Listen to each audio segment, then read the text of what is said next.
વૈષ્ણવ સાધુ સમાજ સંચાલિત વિદ્યાર્થી ભવનનો ઉદ્ઘાટન સમારોહ અને હનુમાનજીને પ્રાણ પ્રતિષ્ઠા મહોત્સવ પૂજ્ય મોરારી બાપુની ઉપસ્થિતિમાં યોજાયો। ભાવનગર વૈષ્ણવ સાધુ સમાજ સંચાલિત શ્રી હનુમંત વિદ્યાર્થી ભવનના ઉદ્ઘાટન અને હનુમાનજી મહારાજની પ્રાણ પ્રતિષ્ઠા મહોત્સવનું ત્રિદિવસીય આયોજન કરવામાં આવ્યું હતું। આ પ્રસંગે હનુમાનજી મહારાજની મૂર્તિની ભવ્ય શોભાયાત્રા વાતે ગાતે યોજાઈ હતી। આ શોભાયાત્રામાં મોટી સંખ્યામાં ભાવિકો જોડાયા હતા। બાદ શોભાયાત્રા હનુમંત વિદ્યાર્થી ભવન ખાતે પહોંચી હતી અને તેનું ભવ્ય સ્વાગત કરવામાં આવ્યું હતું।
बजरंग पिक्चर का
Sunkids.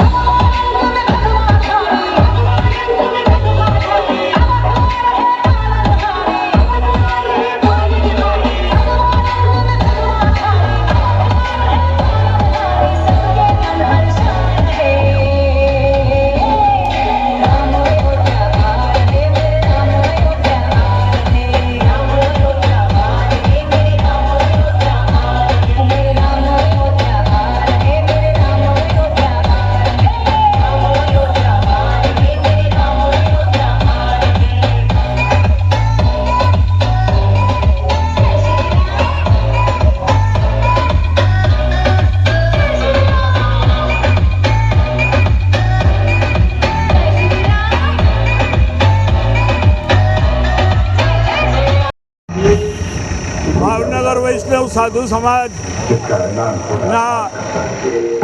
છાત્રાલય અને હનુમાનજી મહારાજની પ્રાણ પ્રતિષ્ઠાના શુભ પ્રસંગે આજરોજ ભગવાન શ્રી હનુમાનજી મહારાજની જળયાત્રાનો પ્રારંભ થયો છે.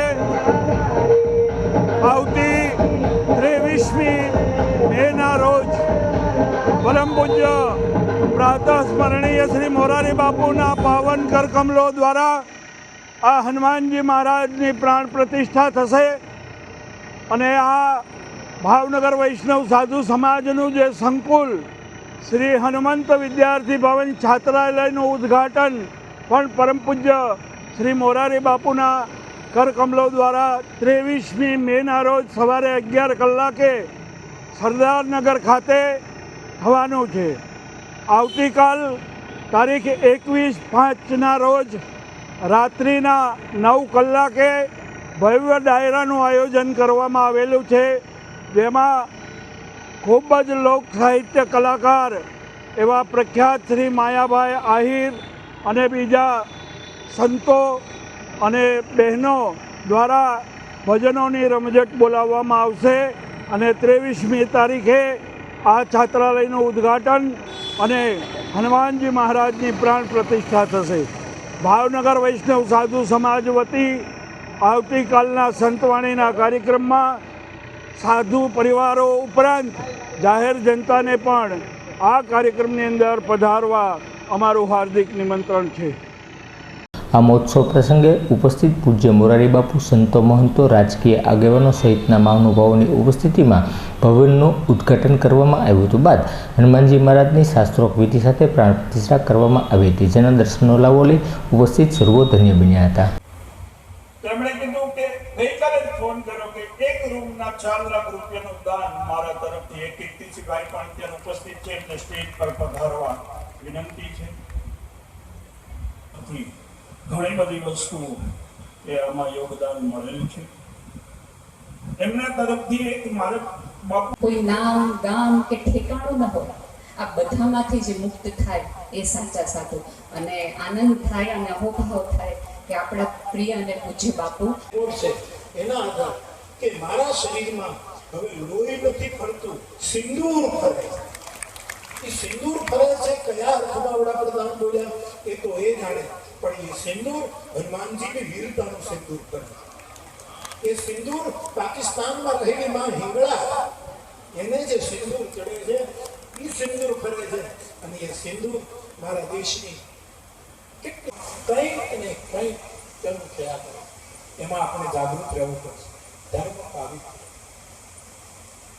ધર્મમાંથી દંભ જાય, ધર્મમાંથી કટ્ટરતા જાય, ધર્મમાંથી શુદ્ધ ધર્મને તો આપણે લાગુ પડતું નથી.